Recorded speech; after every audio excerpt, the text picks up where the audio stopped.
Americans say they are regular consumers of vitamins or other supplements. The business generates tens of billions of dollars per year. There's also a whole lot of confusion about whether supplements are of any value at all. One of the biggest names in the vitamin business has invested billions of dollars into a state-of-the-art supplement center right here in Las Vegas. The I-Team's George Knapp got a tour and an earful from the head of the Dr. Vita operation. Well, here's an example. You both heard this story today. A new study, a comprehensive study, was announced by an Australian university showing that vitamin B3 can have a significant effect in fighting against skin cancer. We can probably predict that a month from now or so, another study will tell us the exact opposite of that. It is confusing and infuriating for consumers, but it's no accident, according to the outspoken businessman who founded Dr. Vita. He's made a fortune selling vitamins, but admits the ones most of us are taking are probably worthless.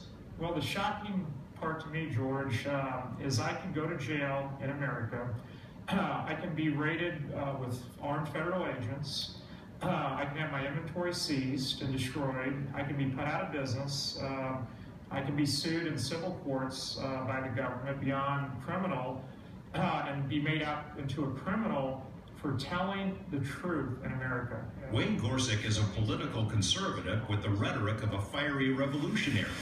He bristles at the federal law which prohibits him from making specific health claims about the products he sells, vitamins, herbs, and supplements, under the brand name Dr. Vita. They're limiting our First Amendment rights where we can't tell our customers the truth about our products.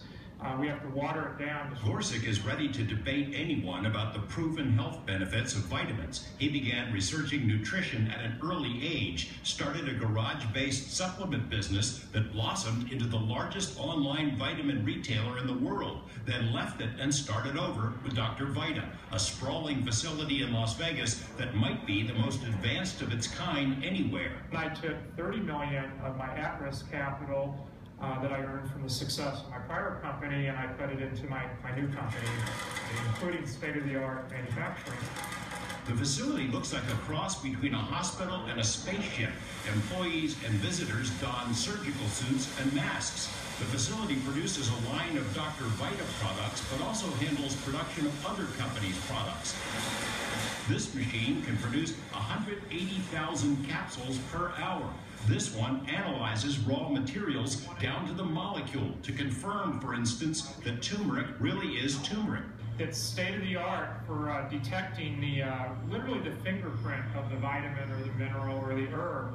It's 100% with vitamin and various nutrients accuracy. But he knows many of his competitors are not so careful. The supplement industry is rife with exaggerated claims and below-standard merchandise. Earlier this year, the industry was rocked when the Attorney General of New York went after 4 of the largest retail chains for selling supplements that contain very little of what they claim to be. Gorsek thinks the AG used the wrong test to make his point, but he's done similar tests on rival products. It's got 1,000 milligram on the label, but yet the active was only 1%. It only had 1% active curcuminoids, which to me, you might as well take a placebo. It gets worse. He says if you're taking a daily multivitamin from most of the major brands, you're probably wasting your money. A typical vitamin being sold at a major retailer is being sold at 2.5 cents per day. The cost to manufacture that vitamin is less than 2 cents. Do you really think that product's going to work? For decades, the debate has raged about whether supplements are of any value. The medical establishment, including the big drug companies, has largely argued that supplements are worthless, that there's no evidence they produce any positive health effects. Big pharma and medical societies have even alleged that taking vitamins can cause cancer.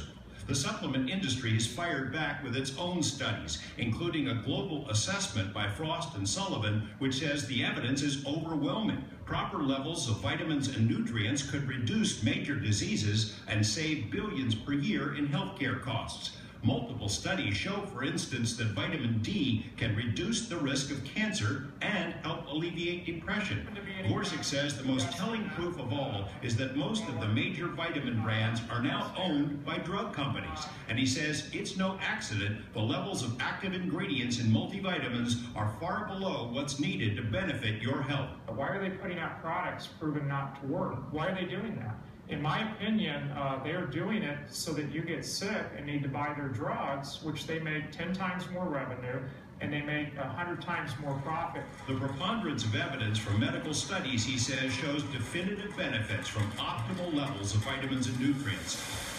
But for every positive study, someone comes out with a negative one.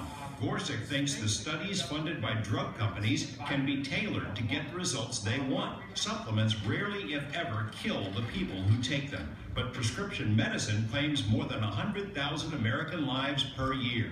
Doctors are taught from medical school on that only drugs can treat or cure a disease. And they're taught that vitamins are expensive urine, essentially, and you get all you need out of your diet, which is not true. In America, there's a financial incentive for you to get sick. The vitamin debate will go on, but here's something found by our I-Team colleague Steve Kanigher. Several surveys of medical professionals were done to see how many of them take supplements. As of about 70% of doctors take them sometimes, more than half of doctors are regular users. It's nearly 80% for nurses, and among dietitians, 94% take supplements. You can read Steve's full report and see links to many of the studies, pro and con, on our website. When choosing a multivitamin, the basic rule is you get what you pay for. Tomorrow at 11, what the FDA says about supplements and the big money that dictates national health policies. Basically, you can't cram all the stuff you need into one single pill. There you go. Yeah, it's true. Oh, that's amazing. Fascinating. Sure. Thanks, George. George.